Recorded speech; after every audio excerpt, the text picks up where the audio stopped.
you ever felt inadequate as a painter, just not good enough, you're basically a failure. Hold that thought. Because in today's video, we're going to explore how I felt like a failure for 20 years straight until I finally tried my hands on this Tyranid scheme. Adrian Smith has to be one of the most influential artists to ever work for Games Workshop. And don't get me wrong, they still have some awesome talent producing box arts and illustrations. But Adrian, in my opinion, has produced some of the most iconic artwork out there, defining the look and feel of Warhammer Fantasy and 40k for decades. Now, what does this have to do with me feeling like a loser? It's the early 2000s, 3rd edition Tyranid Codex has just come out, Adrian's artwork on the cover, and I barely started painting. Back then, I had no idea how to create something like this on a miniature. I couldn't even fathom where to start. But the thought has stuck with me through the years. Now it's finally time to do the artwork justice. When I'm working off of an artwork inspiration, I like to zoom all the way in and poke around a bit with a color picker to get a better understanding of what is going on. Because sometimes you think there's one color when it's really a mix and a subtle shift that makes all the difference. And that's why I always take my time with this step. First, I tried to decide what I wanted the skin to look like. And I'm checking the midtones here because it's generally the defining color. And then highlights and shades can shift this color in different ways. And looking through it, we find something like a warm skin tone mixed with grays or browns. And then for the shade, it looks like we have an assortment of browns and grays, which is good because that allows for a lot of variety. So I mixed this warm gray that looks really similar to what we picked from the artwork with a more intense skin color, and I applied a solid layer on all parts that I want to define the skin and softer tissue. As always, you can just use a brush, but I use the airbrush for convenience and to speed things up. And after this step, I quickly cleaned the black parts up again for later. Remember how I said we do have a lot of options for the shading, but I ended up deciding to go with a blue-gray shade color, and I applied this mixed with about 1 to 3 parts contrast medium. And I showed this a couple of times already, but this is a great way to shade organic features with a smooth result while at the same time retaining the midtones. For the weapons, we only really have this one color as a reference, and you can see that it's slightly desaturated sunny skin tone with a basic skin tone highlight and lots of reds and black shades. I tried to match that base color by mixing orange and a bit of rosy skin with black and applied it as a base color, but I wanted to progress the rest of the skin color first. Remember, the artwork has the skin transitioning from this desaturated skin tone into blue, and on my palette you can see how I mix warm gray with snow blue and then adding a little Ashen gray to darken it for the first layer. I made sure to apply the colors similar to how Adrian built the structure of the skin in the artwork, which means I established these more opaque areas, like on the edges and towards the top of the head with a couple of opaque and short brush strokes, which looks almost like stippling. And then I fade out the transitions towards the midtones with smaller, more spaced out dots. And this stipple blending is a really quick way to create gradients and surfaces that are supposed to show texture. As always, anything you can see here is going to be explained in more detail on my Patreon. The video is already up there. It has about 90 minutes of additional footage where I go into detail about all of these brush strokes and everything that I just cannot do in a YouTube video. I'm also defining the jaw outline and the chest area with this mix before I move into pure snow blue to build additional highlights.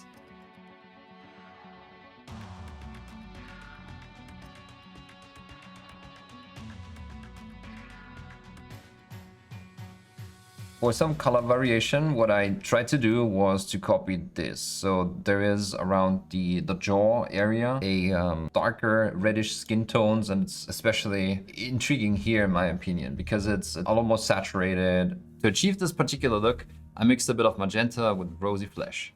Generally, I want a color that is really chromatic, but not necessarily a pure red. So I could also use this orange color I have on the palette here with a bit of dark red, for example. There's many ways to arrive at a final result like this. And the main idea is to have this almost fluorescent quality of the magenta or bright orange transport this gaudy and intense fleshy tone, contrasting against the more earthen and muted colors of the rest of the scheme. I glazed that mix into the areas I wanted pronounced, so around the jaw areas and on the lower parts of the upper jaw, and then also on the neck, where I used a darker mix for this. And wherever needed, I used snow blue to refine some transitions, stippling on bits of paint. For the scale parts, there seems to be a bit of a difference between the larger creature and the hormagaunts. Big guys generally are brighter overall, and the small ones are more pitch black with specular highlights. Both do, however, have a lot of this turquoise blue in there, which becomes the defining quality of the armor scales. And there's a couple of ways how we can apply this to our Tyranid models. I decided to establish the blue on top of black with a dry brush to speed things up, because there's a lot of black that we have to cover. I used Incubi darkness for this, but I did not do the classic dry paint approach. Instead, I made sure my brush was slightly damp when I picked up the colors, so the color would go on slightly smoother and more consistent, smudging the paint across the surface where only a bit of the diluted paint rubs off, instead of almost dry pigment just catching on the surface. Altogether, this results in a way more interesting and smooth application of the paint than the dry, grainy result that classic dry brushing gives. This way we keep the black in the recesses and most of the areas still read as black, but it sets up the turquoise color shift we see in the artwork. Sorry for the interruption, but I have a quick announcement. A project that I put a lot of work in myself is finally kicking off. When I started painting, I just loved reading books about miniature painting, and this here in particular is something I wish I had when I started. A mini painting compendium written by some of the most influential miniature painters of our time. Oh, and me, I'm in there too. Hi Mom. And it's managed by some of the people behind Zombicide 2, Song of Ice and Fire, and Cyberpunk Gangs of Night City. There's 3 books, and the first one will cover the basics of painting, while Volume 2 has 20 tutorials about how to quickly create small miniature gems for display or your armies, and Volume 3 covers techniques that go beyond acrylic paints, and some of these guys teach me something new every day through their unique approaches. The Kickstarter went live just now. Use my link in the description, and if you're backing within the first 24 hours, there's a lot of early bird discounts and extras, and there's a ton of add-ons as well. Go check it out. If you're using the link down in the description, you're directly supporting me. This is a great project that I'm happy to be involved with, and I'm absolutely sure you will love these books as much as I do. I defined all the limbs and also started to work on the plates in a similar way, and I eventually added a bit of graphite to the Incubi darkness, which is just a neutral gray, and I'm applying this mix a bit more selectively in areas that I wanted to eventually highlight all the way up to the brightest color. You can see that even with this approach, it's possible to create volumetric highlights, which means taking into account where light would hit on a particular shape instead of just hitting all the raised areas and pray for the best. You can see that on the round joint of the arm connecting to the body, and also the more intense highlight on the plates of the legs that are closer to the zenithal light source. At this point, I'm switching to my regular brush and I begin to add snow blue to the mix, using brush strokes to establish the highlights, mimicking the look in the artwork. And while I build these highlights up, I make sure to define the shapes, but I reserve the brightest color for these specular light dots on spherical shapes and edges. Now let's look back at the artwork. Some parts of the armor have these red edges to them, and instead of taking a lot of time to layer up these parts with actual red paint over black, what I did instead was to put down a layer of white in the areas I wanted to show as red. You can see that just one layer almost establishes the gradient from black to a really bright and intense red, and this ends up being a massive time saver, while the result still looks really good.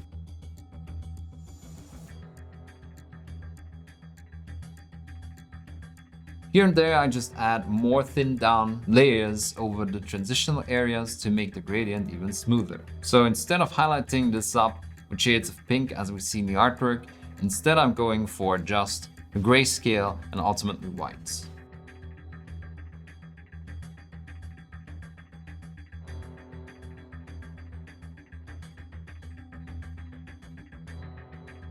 Then taking a step back and looking at my results so far, I realized that some parts turned out a little too bright.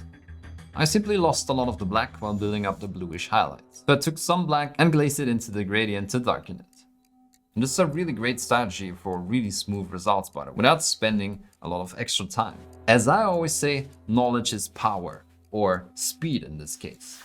Instead of going from the darkest color to the brightest and just painstakingly building up your transitions, always afraid to cover too much area, you can first just build the highlights and then intensify the shadows again.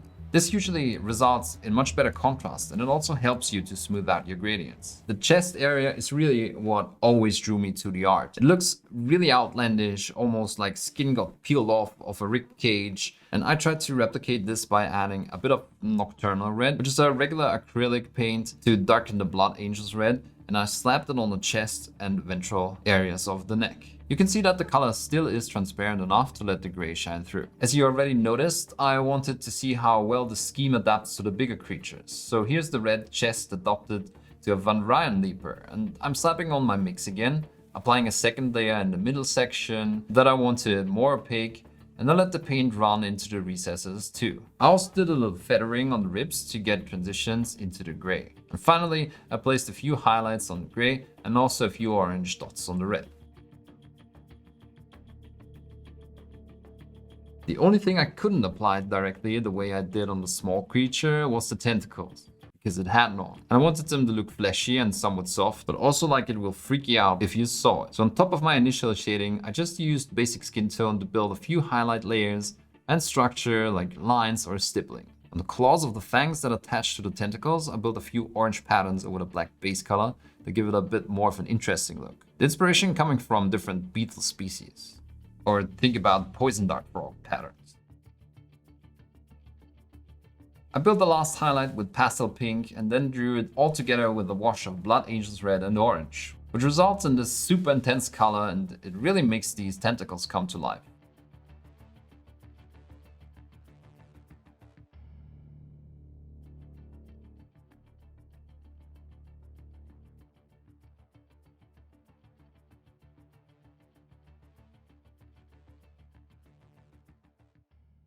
Another really strong aspect of the art that ties in with this is the striking red line across the Termagant's face. And I used the same mix that I used on the chest before to stipple on that line. It's transparency, again creating initial highlights and shadows. And I just used the brush to create something interesting by applying a dot pattern in a line with these jagged edges that you can see.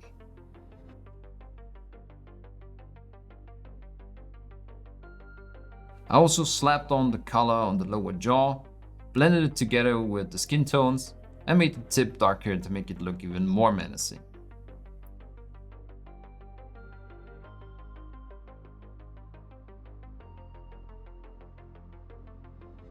For the Leaper, this was an opportunity to draw the tentacles and the rest of the head together. And I also decided to stick more to the artwork with the rest of the pattern, where it sits just right under the scales on the head, instead of forming the prominent line across the head.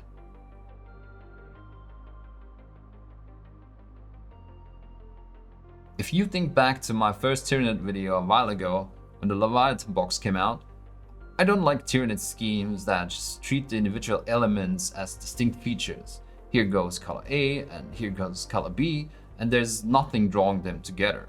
So I decided to counter that by also making the red bleed into the scales on the head and applied a few layers of paint in between them. And if you compare the before and after, I think it drastically improved the look.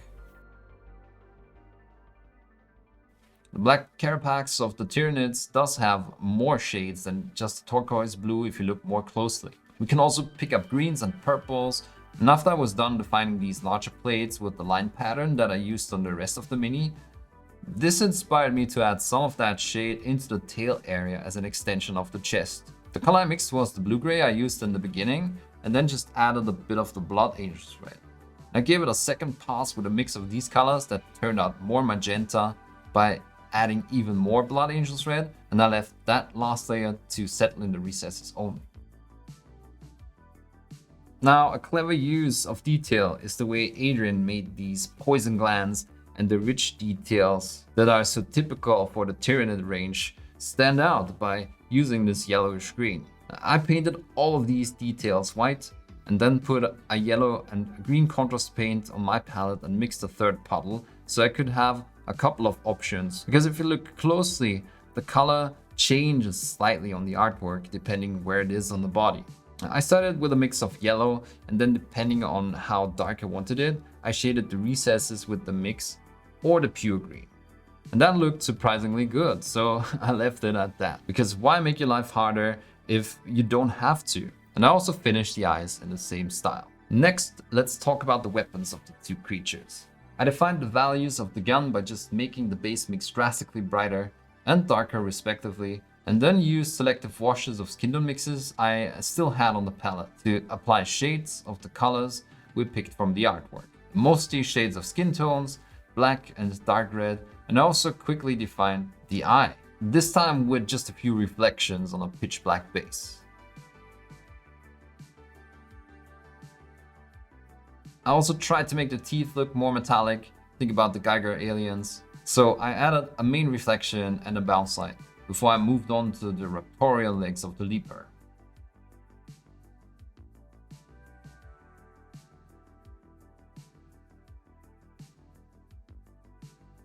Here I used some bigger brushes to establish the main colors on the elements. I don't really care how the layers go on because they would be blended together later. So here I add the bright orange, the skin tone base, and the transitions from orange to red and black that were inspired by the artwork. I applied a few washes to blend everything together. And then I painted on a few highlights, mostly picking out the edges. And here and there I got carried away a bit. Just chilling out, maxing, relaxing, all cool, and blending, and blending, and blending. Ah, so smooth.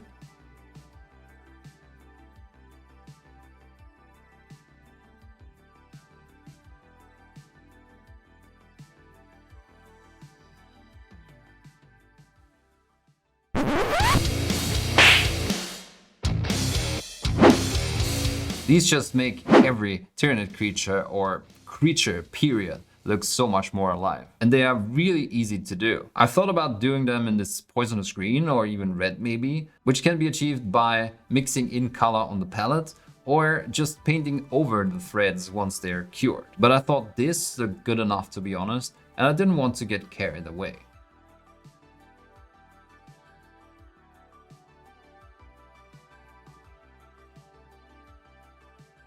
I picked some colors out from the ground on the artwork and just wet blended them together. Basically letting Jesus take the wheel and see what comes out of it. And I built more of a traditional base for the leaper.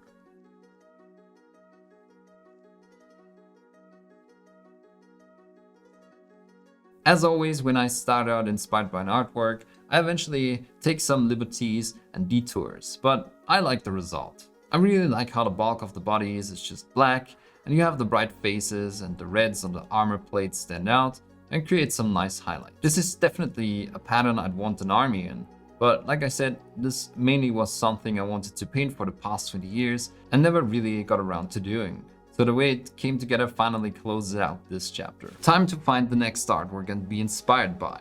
Let me know if you have any suggestions in the comments. Don't forget that you can find 90 minutes of extra instructional footage for this on the Patreon. If you would like to know more about anything I did in this video. Would you like to know more? These Patreon supporters on screen are the people that keep the channel running, so say a massive thank you to them as well. Until next time, keep pushing that pigment, and thanks for watching. Adrian Smith has to be one of the most Adrian, in my opinion, has produced some of the most influential. Back then I had no idea how to. This is a great way to be a better painter today than you were tomorrow. Fucking time travels. I'm also defining the jaw on. This usually results in